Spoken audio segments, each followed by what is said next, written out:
இனிமையான நண்பர்களே, அன்புள்ளம் கொண்ட சொந்தங்களே, அனைவருக்கும் வணக்கம். படையாண்ட மாவீரா என்கின்ற திரைப்படம் வெகு விரைவில் திரைக்கு வர இருக்கிறது. அந்த திரைப்படத்தின் ட்ரெய்லர் வெளியாகி இருக்கிறது. அந்த ட்ரெய்லரில் அந்த படத்தை இயக்கி நடித்தியுள்ள கௌதமன் அவர்கள் பேசுகின்ற ஒரு வசனம், ஒரு காவல்துறை அதிகாரி நீங்கள் நெருப்பு சட்டியில் பிறந்த கூட்டமாமே என்று ஏளனமாக கேட்கின்ற பொழுது அதற்கு பதில் சொல்கின்ற வகையில் கதாநாயகன் கௌதமன், நாங்கள் நெருப்பாகவே பிறந்த கூட்டம் என்று பதில் சொல்லியிருப்பார். இதை பற்றி இன்றைக்கு சமூக வலைதளங்களில் விடுதலை சிறுத்தைகள் கட்சியை சார்ந்த சிறுத்தை குட்டிகள், குறிப்பாக பறையர் சமூகத்திலிருந்து வந்த ஒரு சிலர் அதை கேலியும் கிண்டலும் செய்து பல பதிவுகளை, பல காணொளிகளை சமூக வலைதளங்களிலே வெளியிட்டிருக்கிறார்கள். நான் என்ன கேட்கிறேன், இந்த விடுதலை சிறுத்தைகள் கட்சியை சார்ந்த இந்த சிறுத்தை குட்டிகளை வன்கொடுமை தடை சட்டத்தில் கைது செய்ய வேண்டும். ஒரு சமூகத்தை இழிவுபடுத்துகின்ற உரிமையை இந்த விடுதலை சிறுத்தைகள் கட்சியின் சிறுத்தை குட்டிகளுக்கு யார் கொடுத்தார்கள்? நான் கேட்கிறேன்.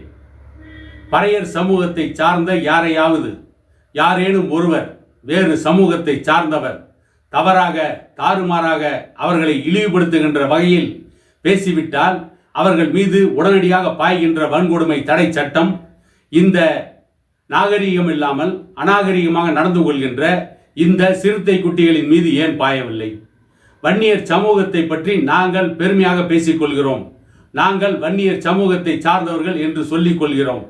நாங்கள் வன்னியர் சமூகத்தை சார்ந்தவர்கள், நாங்கள் நெருப்பிலே பிறந்தவர்கள் என்று சொன்னால் இந்த விடுதலை சிறுத்தைகள் கட்சியை சார்ந்த, குறிப்பாக அந்த பறையர் சமூகத்திலிருந்து வந்திருக்கின்ற ஒரு சிலர், நான் அனைவரையும் சொல்லவில்லை, அந்த விடுதலை சிறுத்தைகள் கட்சியிலே இருக்கின்ற ஒரு சிலர் திட்டமிட்டு வன்னியர் சமூகத்திற்கு எதிராக அவதூறாக பேசிக் கொண்டிருக்கிறார்கள். ஒரு ஜாதிய வெறுப்பை இந்த தமிழ் சமூகத்தில் பரப்பி கொண்டிருக்கிறார்கள். ஒரு ஜாதி வெறியை இந்த தமிழ் சமூகத்தில் தூண்டிவிட்டு கொண்டிருக்கிறார்கள். வன்னியர் சமூகத்தின் மீது அவதூறான கருத்துக்களை தவறாக இந்த சிறுத்தை குட்டிகள் பேசிக் கொண்டிருக்கின்றன. அவர்கள் பேசிக் கொண்டிருக்கிறார்கள் என்பதற்கு சமூக வலைதளங்களில் இருக்கின்ற பல பதிவுகள் இன்றைக்கும் ஆதாரமாக இருக்கிறது. அவர்களை வன்கொடுமை தடை சட்டத்திலே கைது செய்ய வேண்டும். நான் என்ன கேட்கிறேன், தென் தமிழ்நாட்டில் முக்குளத்தோர் சமூகத்தின் அவர்களுடைய வாழ்வியலை விளக்குகின்ற தேவர் மகன் என்று ஒரு படம் வந்தது. அதில் கமலஹாசன் நடித்திருந்தார். ஜாதிக்கு எதிரானவர் என்று சொல்கின்ற கமலஹாசனே தேவர் மகன் என்கின்ற படத்திலே நடித்திருந்தார். அது தென் தமிழகத்தில் வாழ்கின்ற முக்குளத்தோர் சமூகத்தின் வாழ்வியலை சொல்கின்ற படம்.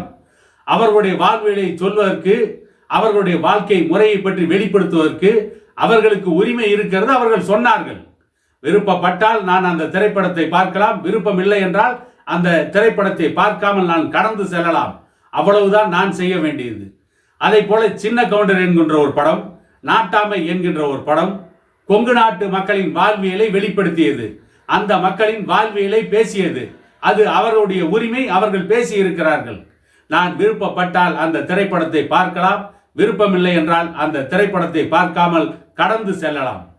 அதை போலத்தான் நடுநாட்டு மக்களின் வாழ்வியலை, முந்திரி காட்டு மக்களின் வாழ்வியலை, வேதனையை, அவர்கள் சந்தித்த போராட்டங்களை, அவர்களுக்கு எதிராக நடந்த அடக்குமுறைகளை, அவர்களை எப்படியெல்லாம் இந்த நாட்டிலே சீர்குலைத்தார்கள், இந்த நாட்டிலே ஆட்சியாளர்கள் அவர்களை எப்படியெல்லாம் அடக்க நினைத்தார்கள் என்பதை பற்றி தன்னுடைய வலியை, வேதனையை வெளிப்படுத்துகின்ற, நடுநாட்டு மக்களின் வாழ்க்கையை வெளிப்படுத்துகின்ற, அந்த வாழ்வியலை வெளிப்படுத்துகின்ற அந்த திரைப்படத்திற்கு எதிராக வன்னியர் சமூகத்தின் மீது ஒரு வன்மத்தை உருவாக்குகின்ற உரிமையை இந்த கேடுகட்ட சிறுத்தை குட்டிகளுக்கு யார் கொடுத்தார்கள்? இப்படிப்பட்ட அயோக்கியத்தனமான பிரச்சாரத்தை இன்றைக்கு அந்த திரைப்படம் வெளிவருவதற்கு முன்பே, அந்த திரைப்படம் வெளிவருவதற்கு இன்னும் பல நாட்கள் இருக்கிறது. அப்படி இருக்கின்ற கட்டத்தில் வேண்டுமென்றே வெளிவராத திரைப்படத்திற்கு எதிராக இந்த சிறுத்தை குட்டிகள் ஒரு வன்மத்தை கக்கிக் கொண்டிருக்கிறார்கள், வன்மத்தை பரப்பி கொண்டிருக்கிறார்கள் என்று சொன்னால் அவர்களை வன்கொடுமை தடை சட்டத்தில் ஏன் கைது செய்யாமல் வேடிக்கை பார்த்து கொண்டிருக்கிறார்கள்? இந்த சிறுத்தை குட்டிகளை அவருடைய ஜாதி பெயரை சொல்லி நான் ஒருவேளை தவறாக பேசிவிட்டால் என் மீது வேகமாக பாய்கின்ற அந்த வன்கொடுமை தடை சட்டம் ஏன் அவர்கள் மீது அந்த வன்கொடுமை தடை சட்டம் இன்று வரை பாயாமல் இருக்கிறது?